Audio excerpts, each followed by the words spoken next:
and I'd like to say thank you very much. And out of respect for your time, I'm not going to give a speech today. I'd like to talk just a little bit about where I'm from, where I've been, where I'm at right now, and how I got here. And if I do this right, we're going to find out that a lot of us have been in some of the same places and spaces, maybe at different points in time, different cities, same circumstances, different streets, same situations. I specifically would like to speak with you today about the 3 most important decisions that I've ever had to make in my life, all of which I made at your age or younger. Who knows, some of you might be having to make some more important decisions in your lives right now. I'd also like to share with you the greatest gift that I ever got in my life, which was permission to dream. And then I'll take a few questions. Is that fair enough? As a result of the incredible success of the film and the book, The Pursuit of Happiness, I have frequently asked many of the same questions by people all over the world. Questions like, could you do it again? Yes. If you could change any of the painful things in your past, would you? No. The most interesting question I've been getting a lot lately is, what are you doing right now? I'd like to talk about that. But first I gotta say this. As great as that film, The Pursuit of Happiness was, man, that film was about 1 year of my life. One critical year, I was 28 years old, meaning there were 27 years before that.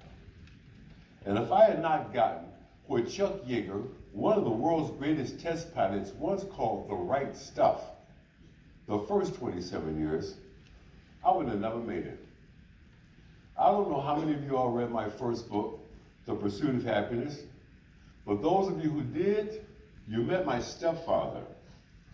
And there's a school of thought that says that we're all products of our environments. Well, according to that school of thought, I should have become him. I should have become another alcoholic, wife-beating, child-abusing, illiterate loser. And a lot of people would have said, well, look where he's from. He didn't have a choice.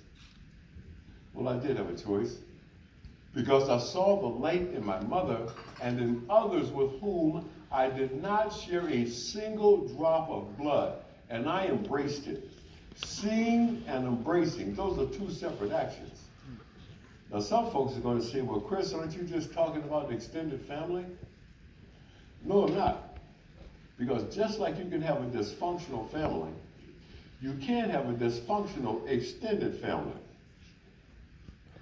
Which is even worse because you chose those people. Somebody in here knows what I'm talking about. I need to elaborate just a little here when I say I could have become my stepfather. This guy was fond of reminding me every day, I ain't your daddy. You ain't got no daddy. Sometimes he put a 12-gauge shotgun right here just to make his point. And when you grow up with that kind of thing, you can do one of 2 things. You can perpetuate it, or you can choose to go the other way. I chose because of a promise. I did not know what a commitment was as a 5-year-old boy, but I knew what a promise was.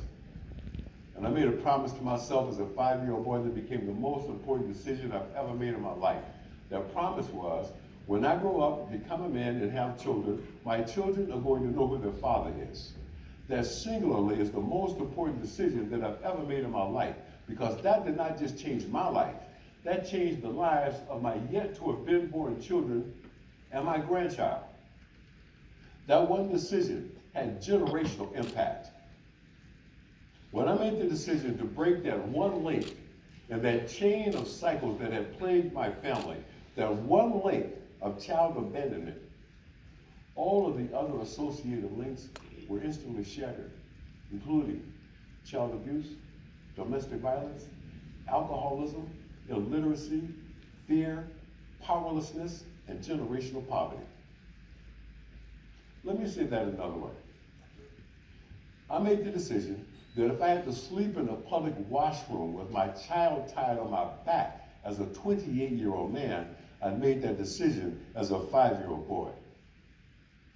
And speaking of 5-year-old boys, just for the movie buffs in the house, in the film you saw Jaden Smith play my son as a 5-year-old. In reality, at this point in our journey, my son was 14 months old. He's still in diapers.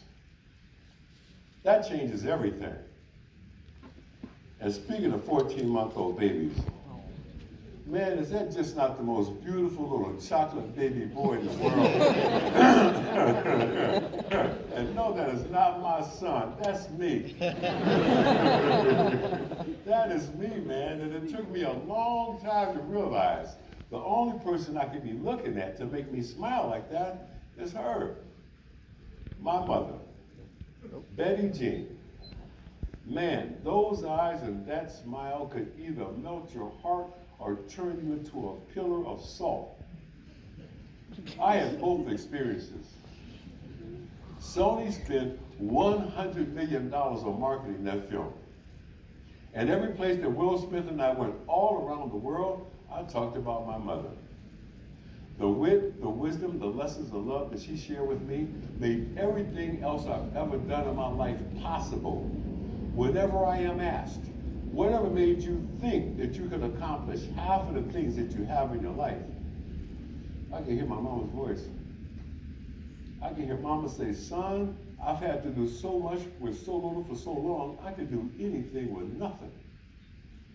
And that wasn't just something catchy to say. I saw her do it. Moms found their way into critical parts of the film. I'll point them out to you.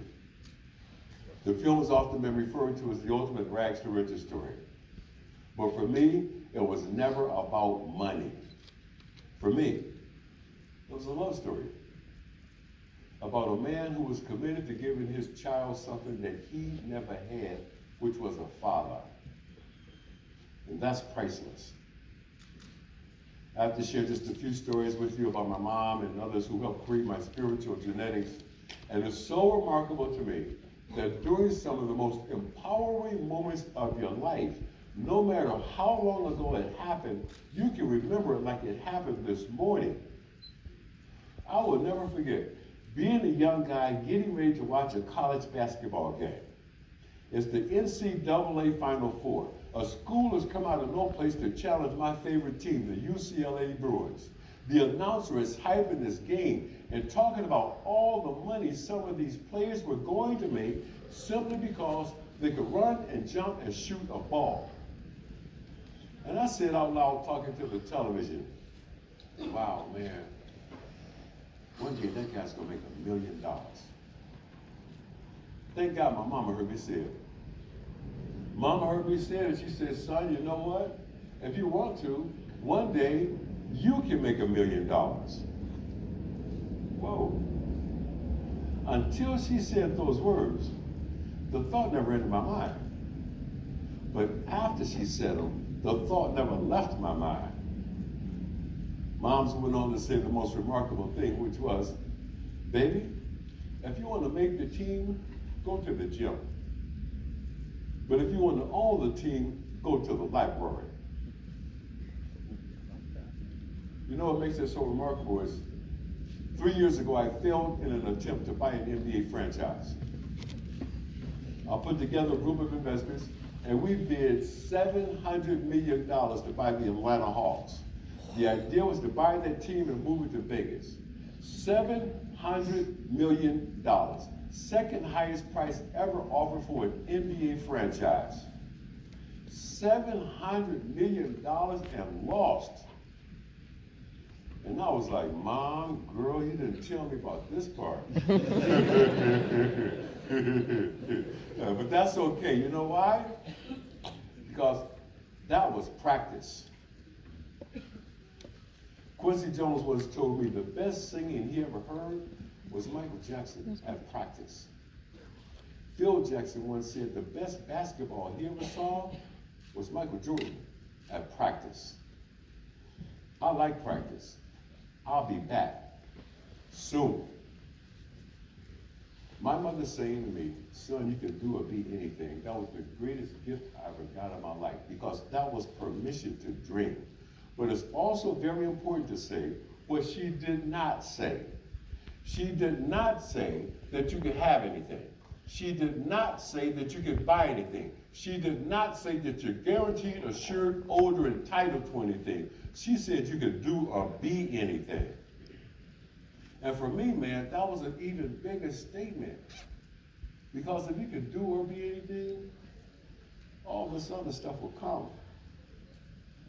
My mother had too many of her own dreams, denied, deferred, or destroyed. My mom was born in Little Rock, Arkansas, raised deep in the heart of Louisiana, the daughter of a sharecropper. 1930s, 1940s, those were not the good old days by any stretch of the imagination. There's a scene in the film that reflects what I'm trying to share with you. As you ultimately saw it on the screen, it was not originally written this way. In the original screenplay, on that basketball court, when that little boy throws up that ball and says, "I'm going pro," the father says, "Forget it. That'll never happen. I was no good at it, so that means that you can't do it." I waited until we were going to film that scene that day, and I went up to Will Smith and I said, "You can't tell that to that little boy. Because that's not what my mama told me." We had a very heated discussion about it. Me, Will Smith, our director, Gabriel Mochino, and one of the producers. The producer's position was, well, the father's got to keep it real with the kid. My position was, man, you live in Hollywood. What you know about keeping it real? Man, we argued for 30 minutes, and finally, it was Will Smith who says, "You know what? Chris is right. Because my mama told me the same thing." Both of our mothers had given us permission to dream. We tore up the original script, and this was the result.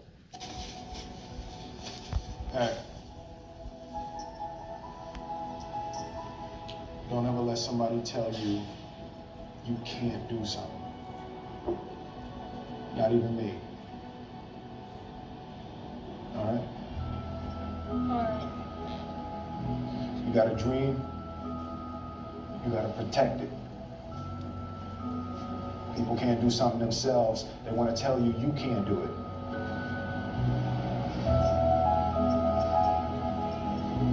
You want something, go get it. Period.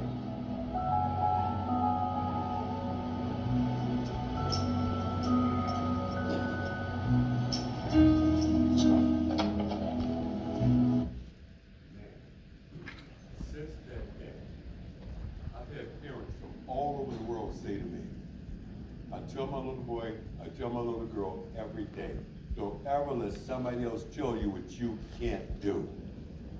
My mother saying to me, son, you can do or be anything. Apparently, I took it too far. I made up my mind, my first ambition in life, I was going to become that guy, Miles Davis.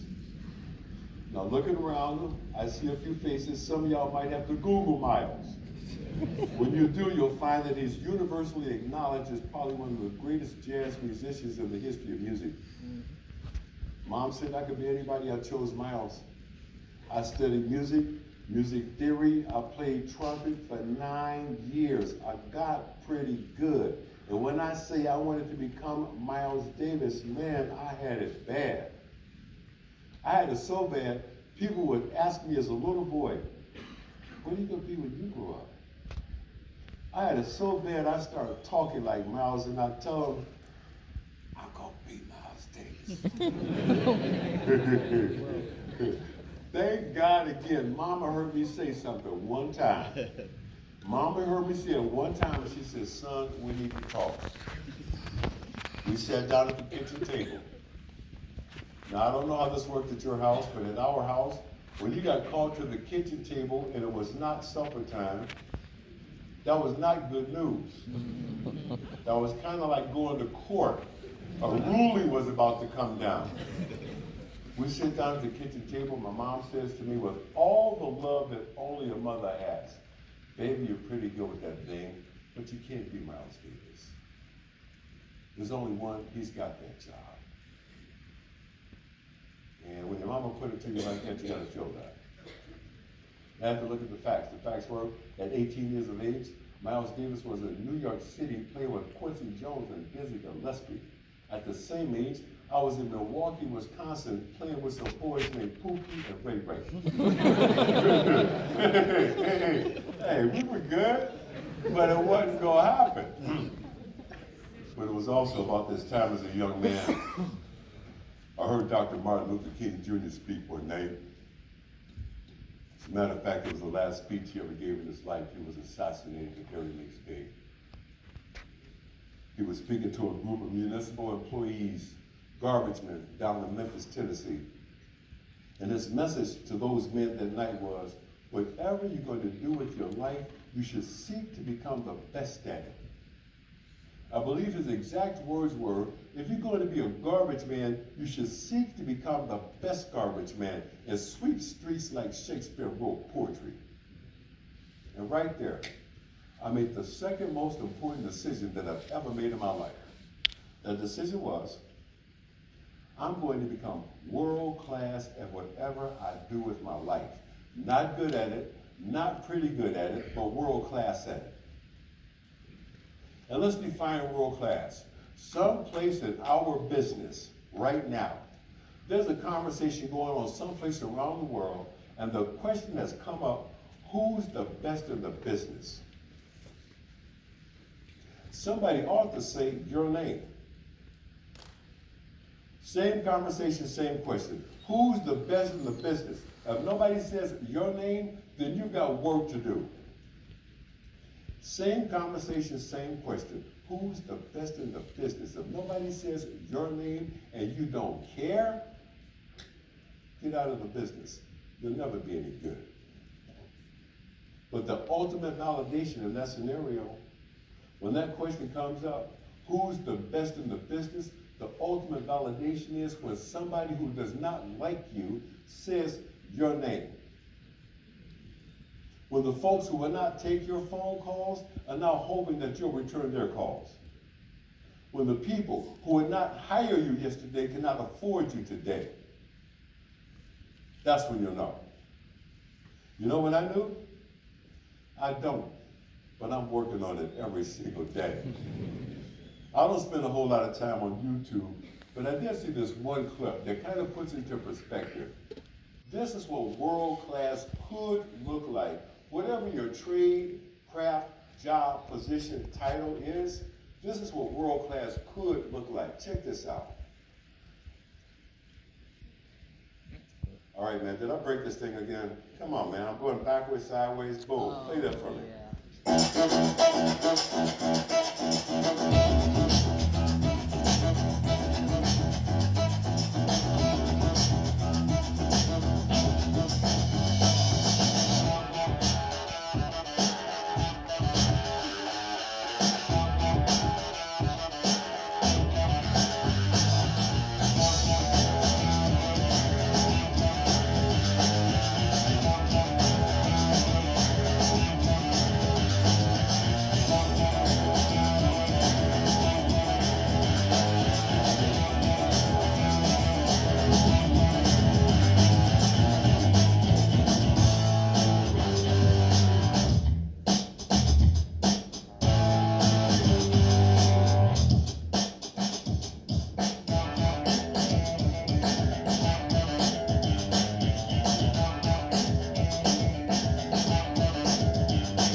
Tell you something.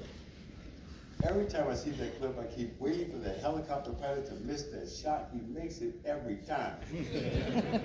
Out of curiosity, I do a little additional research, and I find out that helicopter pilot, that was not a he, that was a she. That's what world class could look like. And let me just add this.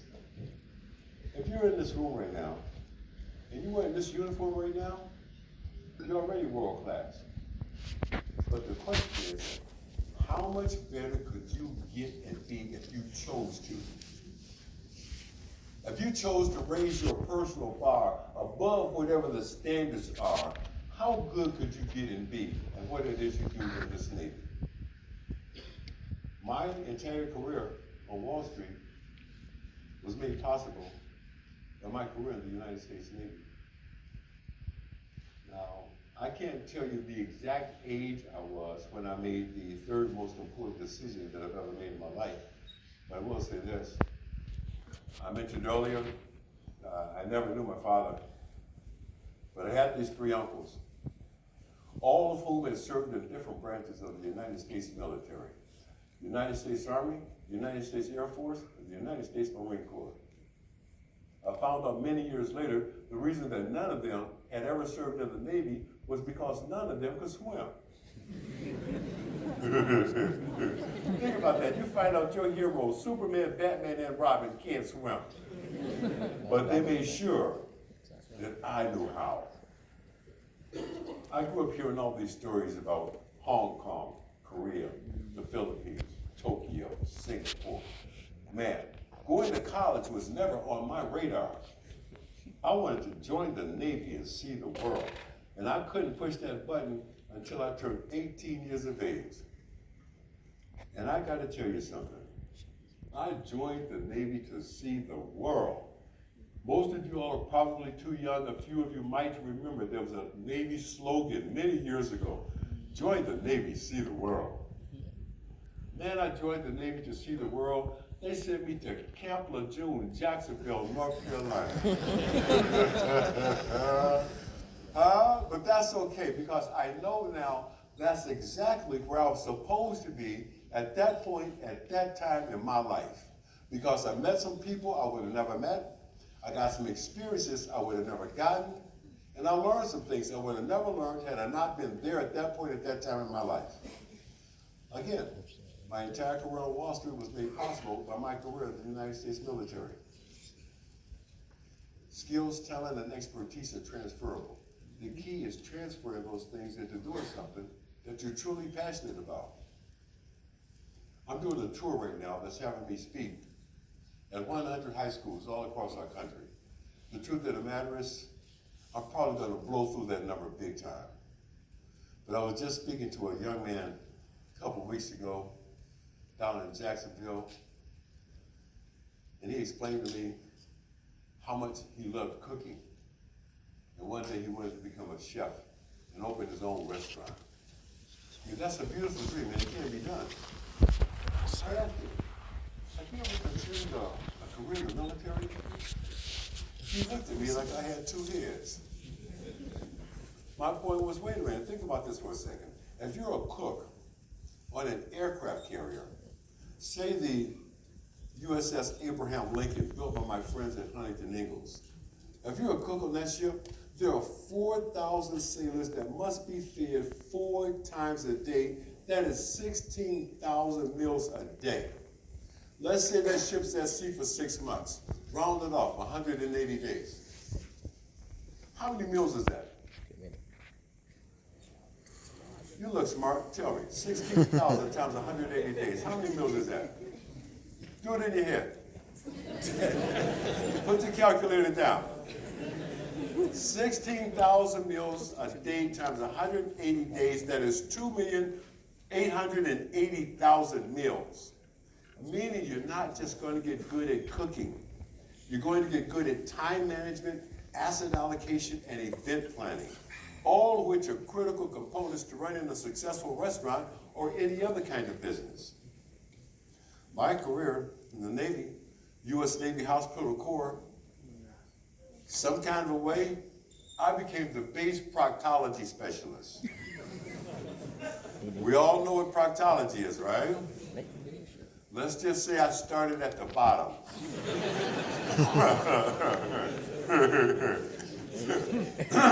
60,000 Marines, that's a lot of bottoms. I got good at my job. Man, I got so good at my job, I could drain an abscess and eat lunch at the same time. Hey, I was good. I got so good at my job, by the time I got to Wall Street, they could not show me anything I hadn't seen before. And apparently, I took everything I learned in the United States Navy, I applied it to the rest of my personal and professional lives. And apparently folks were kind of watching and noticing. A couple of years ago, I got the honor of receiving the Lone Sailor Award. Some of the previous recipients of this award include Arnold Palmer. Did I break this thing? Astronaut and Senator John Glenn. And President John F. Kennedy. But this one right here, I'm gonna throw this thing away. Just click that for me. That right there, boom. That one right there, that was mine.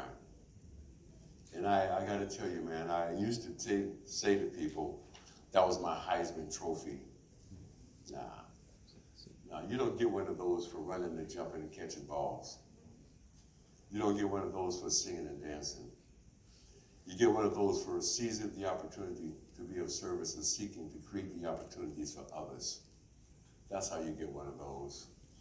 And I'm so proud of that thing. I keep moving it around my house. I want to make sure that's the first thing that you see when you come in my house. My fiance came up with a great idea. She thought, well, if you want to make sure everybody sees it, let's just get a smaller house. That ain't gonna happen.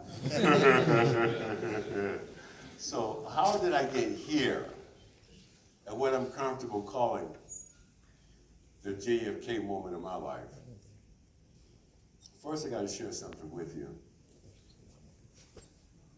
You ever have something happen that's kind of disappointing and surprising, but at the same time, you were not surprised at all? I use this photo of my talks in high schools and ask young people, where was that photo taken? None of them know. None of them know. That's Arlington. That's the gravesite of President John F. Kennedy. And if it were up to me, personally, everybody in this country will be required to make an annual visit to Arlington. Now, it might make us, a lot of us, take a whole different perspective on what's really important to us. So how did I get here? I lost someone. I lost the love of my life to brain cancer. She's been gone now for 7 years, 1 month, and 12 days. And I keep saying to myself, man, you gotta stop counting. She wouldn't want that. But you know what I learned from other folks who lost someone that loved them unconditionally? The reason you never stop counting is because you know that might not ever happen again. Holly and I were together for 20 years. I got the opportunity and the honor of being her primary caregiver for the last 4 years of her life. I brought all the king's horses and all the king's men. In so many of our last conversations, she would always ask me the same question, which was, now that we can see how truly short life can be, what are you going to do with the rest of your life? That's not a rhetorical question at that point. I had to figure that out. It took me some time. I found the answer in the most unlikely place. I was in my hometown, Milwaukee, Wisconsin, standing in front of the elementary school that I went to, Lee Elementary School, and I saw the children coming and going out of the school doors, and it dawned on me, wait a minute. Oprah Winfrey and I are the same age, same zodiac sign, and went to the same elementary school. How do we know the next Chris Gardner, or more importantly, the next Oprah Winfrey, is not coming and going out of these same school doors and public schools all across our country right now? The truth of the matter is they are. My job is to let them know that they can. So in response to that question, what are you going to do with the rest of your life? I'm doing it right now. I'm trying to help create the next Chris Gardners. What does that mean? Simple. If a young woman comes up to me and says, I want to become a billionaire, I've got to say, I've never done that. I can't help you with that. If a young man comes up to me and says, I want to become the CEO of a major Fortune 500 company, I've got to say, I've never done that. I can't help you with that. But when a young person comes up to me and says, I want to do something that I love, I'm committed to becoming world class at it, and I want to work for myself, to that person I can say, I've done that. I can help you with that. That's why I've taken my newest position. It's the last job I'm ever going to have in my life. I am now officially the CEO of Happyness, and I love my job. I absolutely love my job. Job one as CEO of Happyness, I've got to explain to everybody in America, why do you insist on spelling happiness with a Y? That Y is there to make us all mindful that it is you and your responsibility, you and your opportunity to create the life that you want for you and your family. That's why we spell happiness with a Y. Job 1A. I've just finished the newest proposal for my next book, and I'm putting forth this idea that says, maybe at this point in history, in our country, with all this political turmoil, polarization, and anxiety, maybe this is our opportunity to create a new vision of the American dream. A new vision of the American dream, as bold as the vision of the founding fathers, appreciative of today's challenges, but clearly looking to the future. A new vision of the American dream where the focus is on empowerment, not entitlement. A new vision of the American dream that says what you do does not define who you are. A new vision of the American dream that says achieving balance in your life is just as important as the balance in your checking account. A new vision of the American dream that says I will no longer confuse my net worth with my self-worth. A new vision of the American dream that says while things, stuff, and toys are fine, they're not necessary in order for me to be happy. A new vision of the American dream. And however we collectively choose to define this new vision, it's got to have three things: a backbone, a cornerstone, and a bedrock. And you know what that is? Permission to dream. My mother saying to me every day, son, you can do or be anything. That was permission to dream. I gave that same permission to my children. Now I am in a position, more importantly, to give it to a whole new generation. And I started a few years ago with my granddaughter. Now, I can say some things in this room I can't say in high schools. When you live long enough to meet that first grandchild, man, that changes everything. The first thing that changes is your child becomes obsolete. Every time I see my son without my granddaughter, I look at him like he owe me money. We ain't got nothing to talk about. The other cool thing that happens when you meet that first grandchild, you now appreciate totally, you got one person on the planet that believes that you are an honest-to-God superhero. My granddaughter, the honey bear, she thinks Papa Bear is the Black Panther. Papa Bear can do anything. Boom! Just like that. I'll never forget, man, getting this phone call from my granddaughter. Apparently at school this day, she and her classmates had done this really cool thing. They made a mock-up of what they thought the Oval Office at the White House looks like. And they make this great big desk out of cardboard boxes. And they sit behind the desk taking pictures saying, I'm the President of the United States. Well, that's cool. That's what you do in the 4th grade. Man, I get this phone call from my granddaughter one day. Papa, you know the president, right? Yeah? Well, I want you to call him up. For what? I want you to call him and tell him I'm coming to the White House and I want to take a picture sitting at the big desk. Let me see if I got this right. You want me to call the President of the United States and tell him my 7-year-old granddaughter wants to come take a picture sitting at his desk. Well, tell him I'm 7.5. Hey, let's go seal the deal there, right?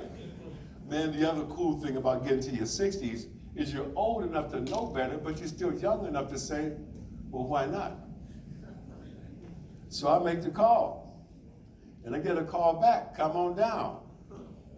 And that, folks, is the backbone, the cornerstone, and the bedrock of the American dream. Advance those slides for me, please. Boom. That's called permission to dream, right there. That's what that looks like. And right here in this last photo, right here, this is where I knew I had created a monster. Right here, the President of the United States is explaining to this little girl that if you do everything that your papa says and you do real good in school, in about 30 years, this office can be yours. And right there, she's saying to him, no, it's 28 and a half because I'm 7.5 years old. So that, folks, is what permission to dream looks like. And I got to tell you, this tour we're doing right now, man, I've done 28 schools, I got 72 to go. Now, one of the things that I'm really, really focused on, I want to make sure that I don't overlook the heartland of America. I don't want to overlook places where a lot of us are from. So we're doing this tour right now, and I need somebody in here to pray for me. The most horrifying experience I had on this tour thus far, some kind of a way, I got tricked into talking to a group of 10-year-olds, 5th graders. That ain't gonna never happen again, all right? But look, it's been an absolute honor to be here with you today. I thank you, thank you, thank you. God bless, and we'll see you again soon. Thank you so much.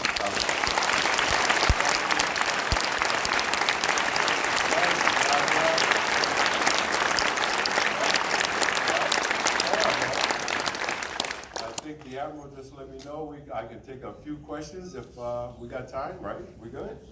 I'll take a few questions. Yes, sir. Good morning, sir. I was curious how long you were in the Navy and what influenced you. That is the question that's on everybody's mind. That's all they want to know. Let me say this to you. I'm going to answer that question 2 ways. First of all, I spent 4 of the best years of my life. I had an opportunity to work with some of the brightest young doctors in the country at the time. One in particular, Dr. Robert Ellis, who was one of the top young heart surgeons in the country. He got discharged 6 months before I was getting out. I had worked with him in the general surgical clinic for the last couple of years. I thought I wanted to become a physician. I wanted to pursue a career as a doctor, and not just as a doctor, but as a heart surgeon, because I saw what he did. And he said to me, if you come in with me right here, right now, I'll help you pursue a career in medicine. That was a big deal. But in this pursuit,